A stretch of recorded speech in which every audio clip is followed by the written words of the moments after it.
because we were spending really many hours in it. And but I think because of that, I realized that this is something that I will never get bored with.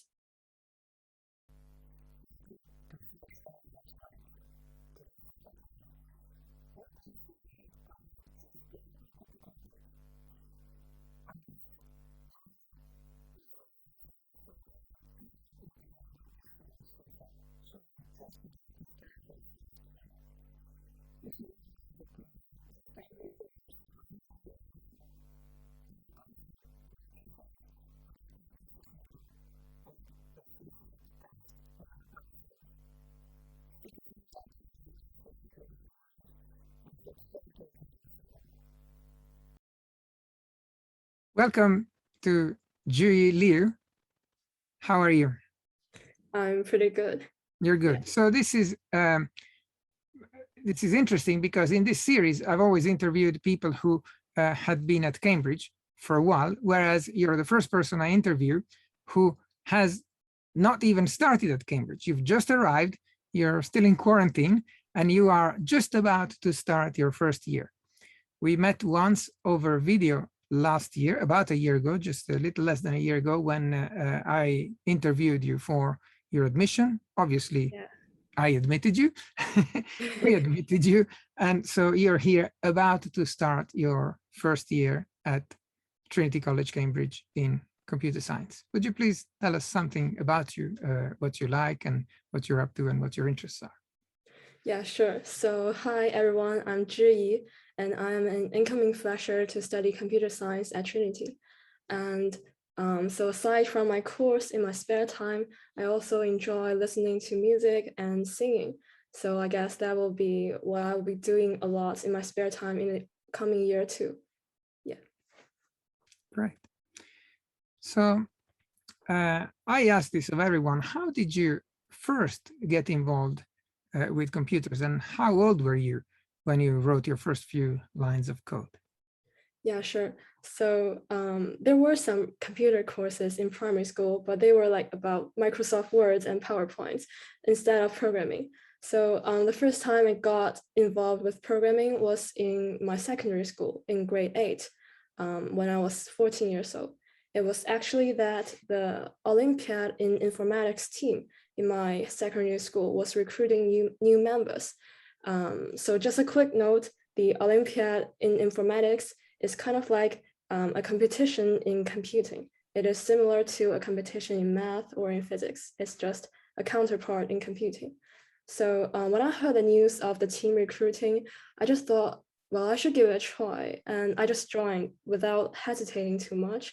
Well, actually, I was doing mathematics competition before that, but I just thought maybe I could try out something new, and maybe programming would be something interesting, because I got an instinct that maybe I will get really, I would really like programming. So I just joined, and it turned out that the instinct was true. So that was where I first got to learn programming, and we learned in C++. I could still remember the first program was CL Hello World, pretty much the same for everyone. And yeah, so that was how I got involved in programming. And in a team, we just learned first some grammars about C++. And after that, we gradually moved to learn some other algorithms. So that's pretty much it. So this team, how big was it? How big was your team? How many people? I think for one grade, there are like 10 people. So we have like grade 8, grade 9, grade 10 until grade 11. So it's actually quite a big team, but we don't all train together, of course. Like in one training session, there might be 10 to 20 people. Mm-hmm. So these other people in your team, were they also starting from zero, or were there some who already had experience? So most of us started from zero. There are like 2 people in my grade who started to learn a year earlier. They were also recruited to the team, but a year earlier than us, maybe because they are really good and they were discovered by the teachers earlier. But most of us just started from zero. Yeah. And this team, so you started at 14 years old. They offered you to be on this team for the informatics olympiads, and you started with Hello World. So obviously at that time you couldn't compete on anything. So how long before that, how long did it take from your Hello World to actually competing in an Olympiad? How many years? Yeah, so at first we were just busy learning the grammars, like how to write a loop, how to write a function. And I think that took like a semester, like half a year. And in China, there are like 2 levels of competitions in the informatics Olympiad. And for the lower level, actually this is enough. So actually, when I was in grade 9, I tried for the lower level and I got a pretty good result. So after that, we started to learn other algorithms. So after another whole year, when I was in grade 10, I went to the higher level. So that was like a year and a half. Okay, so this lower level and higher level, what does it mean? City level, regional level, national level? Oh, sorry. Actually, that means age group. Like Age the group. lower level was for grade 7, 8, 9, and the higher level was for higher grades. Okay, okay. But this was just in your region, or was this in whole of China or whole the world? It was in the level of China. Right, right. What is the highest type of Olympiads that you took part in? Was this a all China competition? Was it international competition? It is this is the highest level that I participated in. It is like held in the China level, but the prizes are given according to provinces. So there's actually a even higher level in China where people ranking very high in their provinces go together and compete together. And after that, maybe there are international informatics too. But the highest level I participate in was the China level, and prizes were given according to provinces.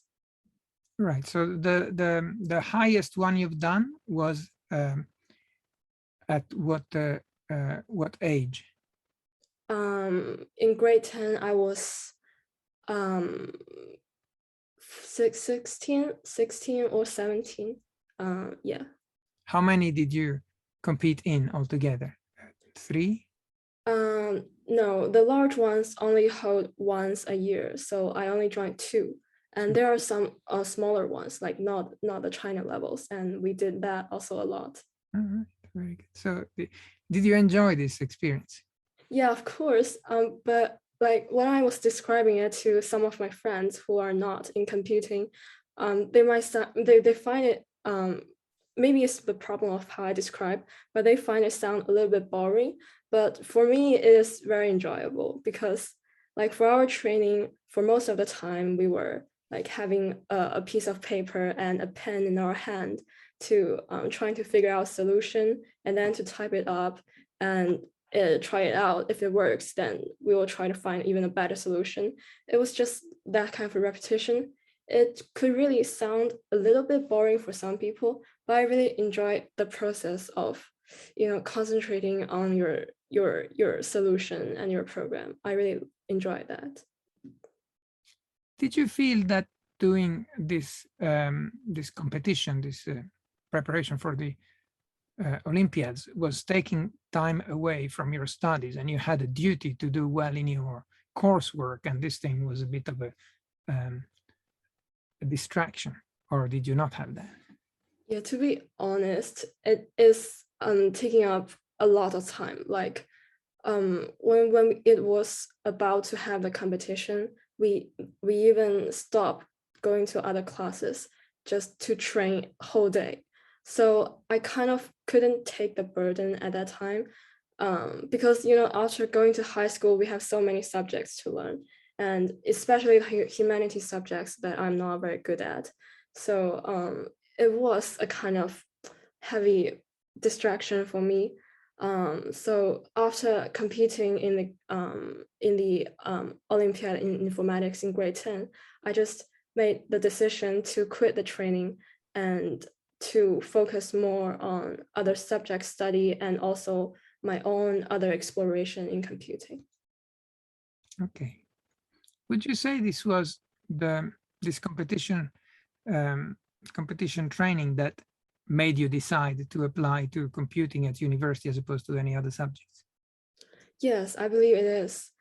I think I set my mind during the training without even realizing it, because we were spending really many hours in it. And but I think because of that, I realized that this is something that I will never get bored with. And I also, because we train in a very intense level, so I kind of see what computer science, I kind of peek into it from our training, and kind of learned it seriously or systematically. I can imagine a little bit what it will be like in the university life. So I think it is that period of experience that made me to decide to study computing. That's very interesting. Do you have any idea, now that you've chosen to become an undergraduate in computer science, so over the next 3 years, you will get a degree from Cambridge as a Bachelor of Science in Computing, okay? What do you think you're going to do with that? By then, in 3 years. I think the 3 years of undergraduate is very short, and there are so many areas in computer science. There are more theoretical ones and more applied ones. And I think after 3 years, maybe I will just only have a small glimpse into each of the area, or maybe I might choose a special area to do in my 3rd year, but I still think it's not very enough. So I guess what I would like to do after 3 years is to go on study a little more, to whether to find out which area I'm interested in, or to continue dive deeper in an area if I already chose. I see. And after all this studying, let's say you do a master's degree, you do a PhD, and so on. When you finish university, what do you want to become? You want to stay at university forever, like become a professor, or do you want to go in industry and work in some big company, like, I don't know, maybe big internet company, or do you want to start your own company? Do you have any ideas about it? Maybe this is too difficult a question for someone who's about to start university, but I wonder if you had any thoughts. Yeah, I've thought on that, but it seems that every time I think of it, the answer changed.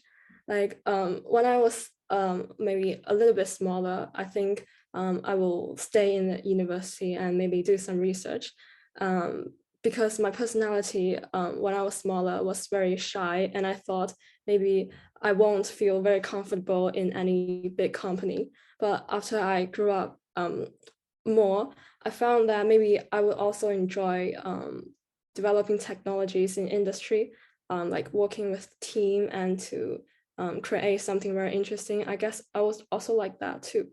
So actually, I haven't set my mind yet, and I will maybe try out more options, like go to an internship to see what it's like, and maybe also do some research in my master degree, and then I will decide by then.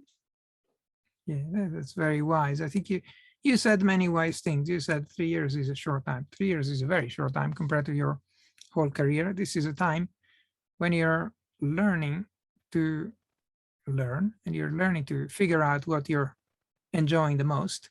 As you said, there's theory, there's more applied stuff and so on. You have to do everything we say in the first year. You have a bit more choice in the second year, and you have a lot of choice in the third year. And every one of the courses is very in-depth, but there's a very broad range of courses. And in the third year, there's so many courses that, if I had to take the exams of the third year myself now, many of them I wouldn't even pass because they're too specialistic in something that is not my field.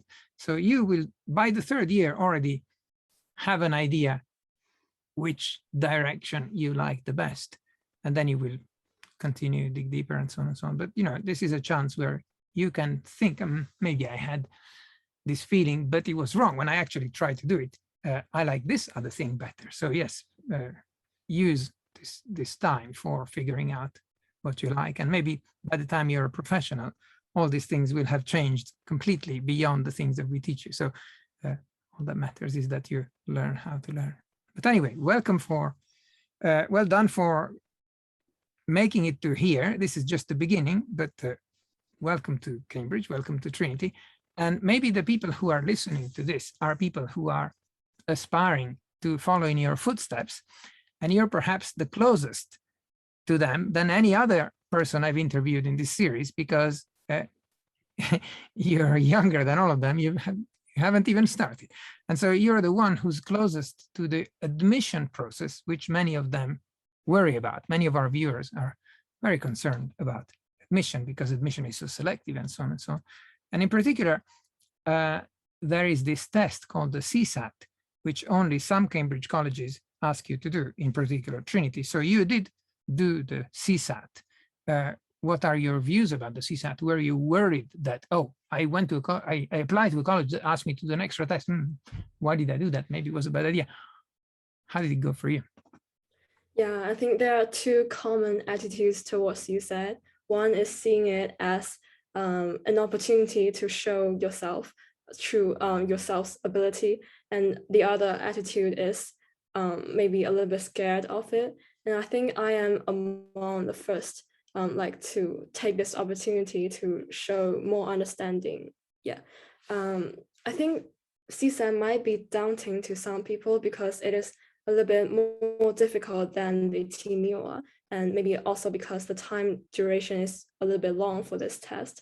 But I think the difficulty of the questions, you can see it as an opportunity because, and also the form of the test of CSAT is not multiple choices questions.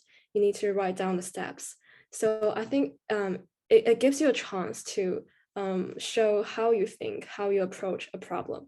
And it is actually a good thing because even if you don't get the whole thing right, you got wrong at some point, you will still show the person reading your steps how you thought, and the person will understand whether how you are doing, and he will know you made a mistake, but you can still show the person reading your steps how you thought.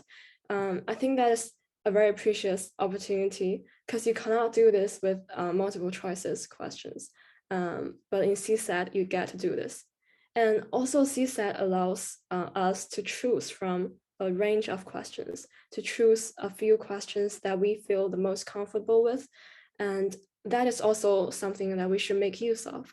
And actually, I didn't do very well on this point because what I did was I just set my hands on the first few questions I saw because I assumed that they might be easier because they were the first few questions. But it turned out that later, after the exam ended, I found some questions in the back I'm actually more comfortable with. So I would really suggest future applicants when taking the CSAT test to try to read through more questions before deciding which one to solve, because this could, you just need to invest a little bit more of time into reading the questions, and you may gain some questions that you feel more confident in return. So it would be really wise to read more questions before start really solving them. I think you make very, very good and insightful comments, and I think your advice is spot on. And so not all colleges do the CSAT. We do the CSAT, so I can speak about the interviewer side of the CSAT, and we will always ask you things in the interview based on what you did in the CSAT, and we will always get to the point where it's too hard for you. Okay, we will always ask you things where you don't know the answer.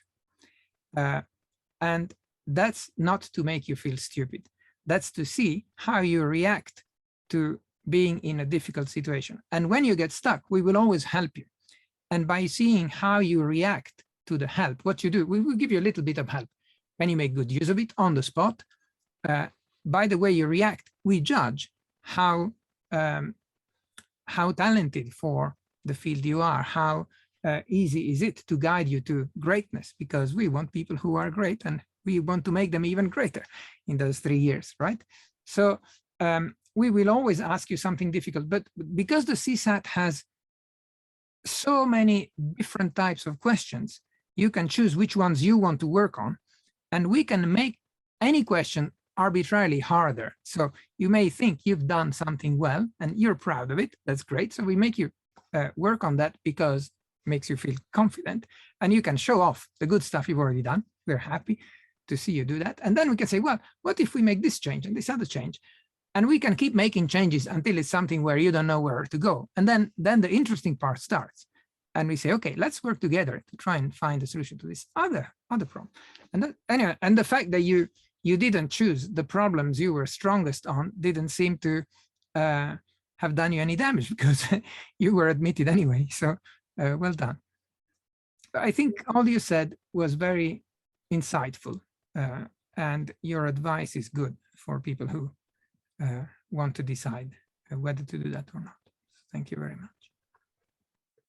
Is there anyone that especially inspired you about what you were going to do next when you were choosing what to do at university? I don't know if it could have been a relative or a teacher or even someone you've never met, but you read a book of, saw on the internet or something like that. Yeah, I think there are two teachers in my secondary school that I would really want to thank them.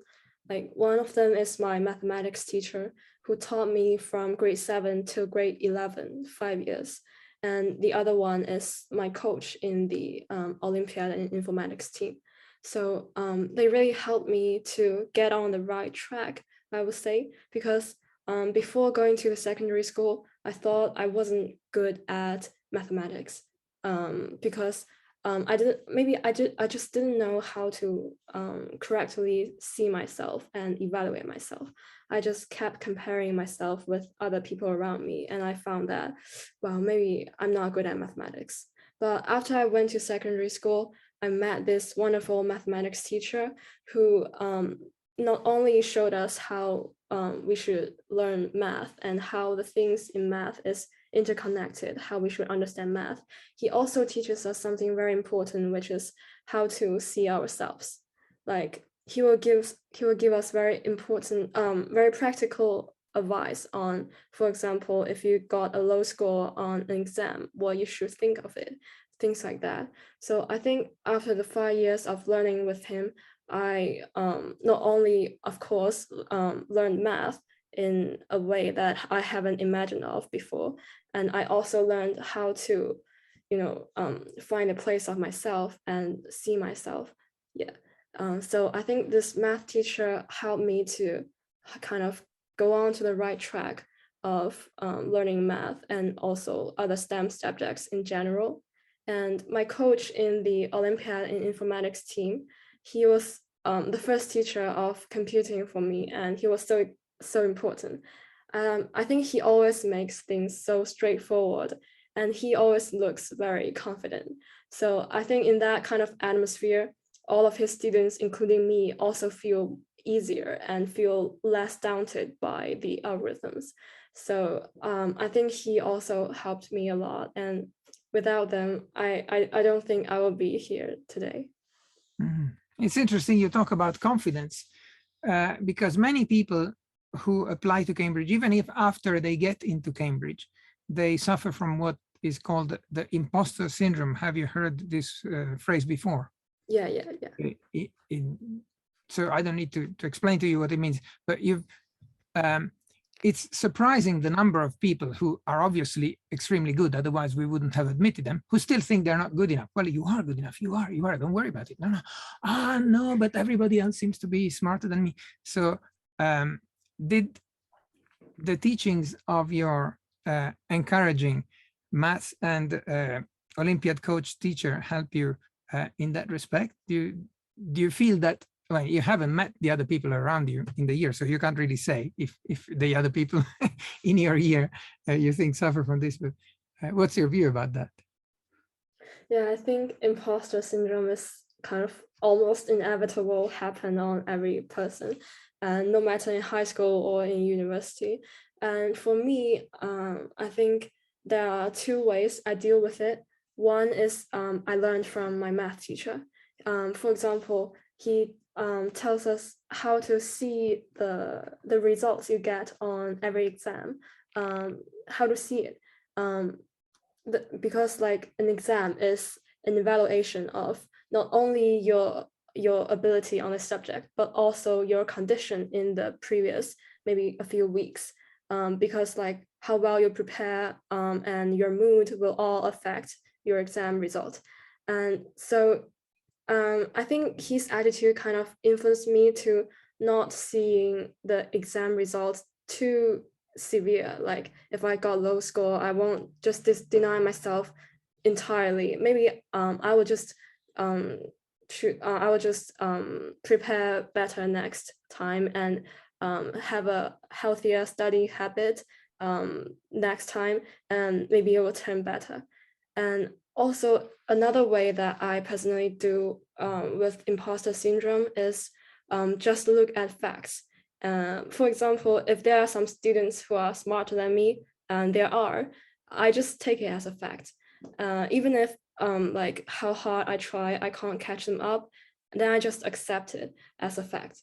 But I won't go any further, like to doubt myself anything further, or to thinking of any myth or something like that, because most of them will be just our imagination. I think only looking at facts is also a quite useful way to deal with imposter syndrome. I think you're quite right. I mean, there's always going to be someone smarter than you. I mean, there's plenty of people smarter than me. It doesn't diminish in any way the fact that I am, I can do a decent job at teaching people at Cambridge, even if many of my colleagues are much smarter than me. Doesn't make me say, oh no, I should go away because Cambridge is for those people only. No. You're plenty good for what you want to do, and the fact that you are around smarter people is just a bonus. It means, well, you have other inspirations for making you even greater, but it shouldn't diminish yourself in any way. So I think you have a very healthy attitude towards that, and I wish your colleagues spoke with you about it and you could give them some piece of this wisdom. Yeah, thank you. Yes. So since you decided to get into computing, there must have been something, or there probably may have been something that you did that you were really proud of, that made you say, yes, computing, look, I could do this. That's really cool. What's the thing that was the most satisfying for you to have done or have built or have accomplished in computing? What most enjoyable thing for you? Yeah, so beside the Olympiad in informatics training, which I spent a lot of time in, I also did something kind of less abstract and more in a physical sense. I think I find both of these kinds of programming very enjoyable. Like there are different types of enjoyable. Like when I'm solving problems in Olympiad informatics, just trying to find out better solutions on a problem, seeing your score getting a little bit higher and higher, and that is one kind of enjoyable. And I also did something like, for example, I built a physical model. That was actually the only time that I really built a physical model in the real world.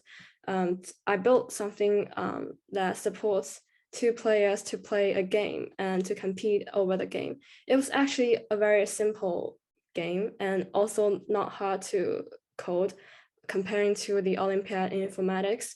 But that sense of creating, like to getting an idea of what I want to build and typing up the code, and then modeling what the physical model would be like drawing the model and putting the sensors into the model and debugging it. This kind of cycle of creation is also a quite amazing experience for me. Yeah, so that was kind of different enjoy from Olympiad informatics, and yeah. Good. So you told me before when I invited you to doing this interview that you had already been looking at some of the previous interviews on this channel. So you are aware that the reason I'm doing all this is because we don't have many female applicants, for example. It looks like there are some myths about Cambridge and Cambridge computer science that I want to debunk, you know, that Cambridge computer science is just men, white, went to expensive school, and that kind of stuff. And so I'm trying to speak with people who are not matching this stereotype and say, well, actually, you can be very successful without being a man or white or went to an expensive school and so on. What would be your message to other people like that who feel that maybe they are too shy to apply because they have this image? I mean, I heard some people tell me that their teachers told you, no, you're a girl, therefore you shouldn't do computer science because it's only boys. It's so wrong. So what I would like you to say something to them, because I'm a boy, right? So and maybe you're more authoritative speaking to this audience yourself. Yeah, I think definitely we all hear this kind of sayings when we were growing up. Maybe people don't mean anything bad. Maybe they are just expressing their concerns. But this kind of stereotypical image of male in this field kind of just influence everyone. But what I think is that when you're choosing what to study, just don't look at anything else. Just follow your heart and what you like. Like you can give it a try if you're not sure. Like try to write out some codes, try the programming a bit, and if you find it enjoyable, then it is your thing. Because you know the only standard for choosing what to do is what you like. And I think you don't really have to consider any other thing else, like gender or race. And especially if you come to Cambridge, I think Cambridge is quite diverse. You'll meet people from all over the world and speaking different languages. So I think you don't have to worry if you are like a girl or from another country. I think all you need to think about is just if you like it or not, and if you want to do it, if you want to dive deeper in it, and that's all.